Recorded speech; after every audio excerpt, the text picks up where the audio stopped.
Hi everyone, and welcome back to our channel. We have been through a lot of messy Reddit drama over the past few weeks, and I did say in the last video that this one would be a positive one. I did some digging and I found a post called Married Interracial Couples. How do you manage to compromise between your cultures and heritage? One of the partners is Chinese, the other one is Mexican, and the question at play is namely how to get their future children to grow up speaking both languages. That got me thinking though, so today we're going to be diving into some ideas inspired by this post on how to raise proud, confident, culturally connected children without losing your mind in the process. Let's get started.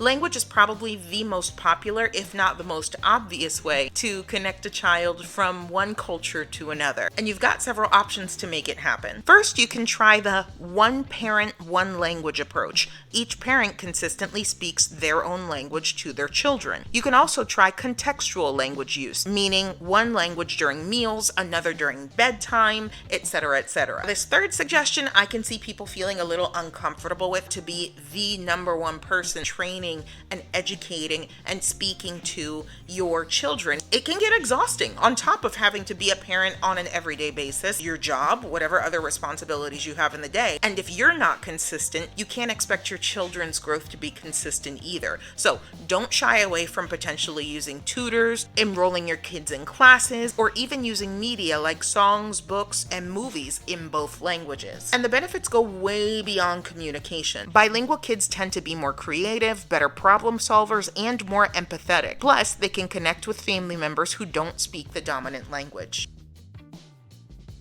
Culture isn't just something you talk about, it's something you live. I love the idea of celebrating all the holidays in your home. I'm a holiday person, namely Christmas, but I'm just thinking about like the juxtaposition between different cultures and the holidays that come about from both sides of your backgrounds. Diwali and Christmas, Bastille Day and July 4th, Day of the Dead and Halloween. Do both. And don't just celebrate, explain the meaning behind the holiday. You can also create cultural theme days or weeks in your home. Take turns exploring cultures through cooking traditional meals, dancing to regional music, doing cultural crafts, telling folk tales, or watching movies. Ideally, everyone would love to be able to travel freely without money being one of the things that hold us back, right? If that's you and you're able to do so, I'm happy for you.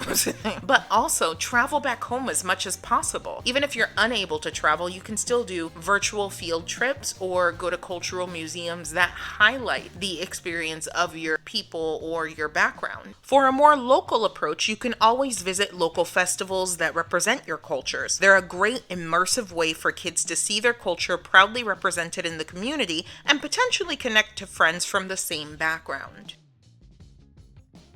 Events are one thing, but if you're looking for practical tips to weave your cultures into everyday life, try some of these on for size. We've mentioned food already, but I don't have to tell you how important food is when it comes to connecting people. A good first step to introduce your kids to your ethnic cuisines would be to take them shopping at ethnic markets with you. Regardless of their age, you can make the visit interesting by allowing them to choose the ingredients you need, or try samples from stations there. Participate in the preparation of the dishes. Kids tend to want to eat what is prepared and have a sense of pride in it when they were part of the process. Then there's decor. Display artwork, textiles, or family photos from both cultures around your home. Representation matters, especially when children are forming their sense of identity. When they see their roots reflected in the space around them, it sends a powerful message of acceptance. Use clothing as well. Encourage your kids to wear traditional attire more than just once or twice a year. Bring out those outfits for family dinners, cultural festivals, school spirit days. When children can see, feel, and twirl in their heritage, it turns culture into something more fun and personal. Get them involved in your family history. Share stories about your ancestors and where they came from.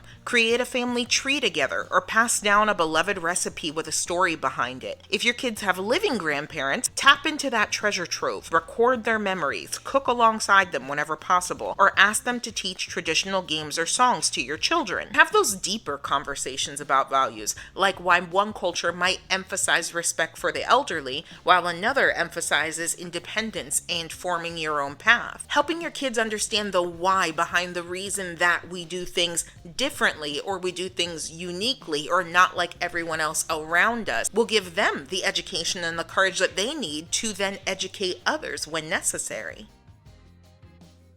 One of the best gifts that you can give your child is the confidence to say that they understand both sides of who they are and are proud of it. Validate both cultures equally. Let your child know that they don't have to choose one or the other. When differences come up, whether from classmates or media, talk about them openly. Use age-appropriate language to unpack stereotypes and encourage questions. Seek out and build diverse friendships, especially with other bicultural kids. And most importantly, model it yourself. When your kids see you showing pride and respect for both cultures, they absorb that. If you found this video helpful, don't forget to like it, share it, or even subscribe to our channel so that you can get more cross-cultural love and life content. As we always say on our channel, with God, all things are possible, and I will see you next week. Take care.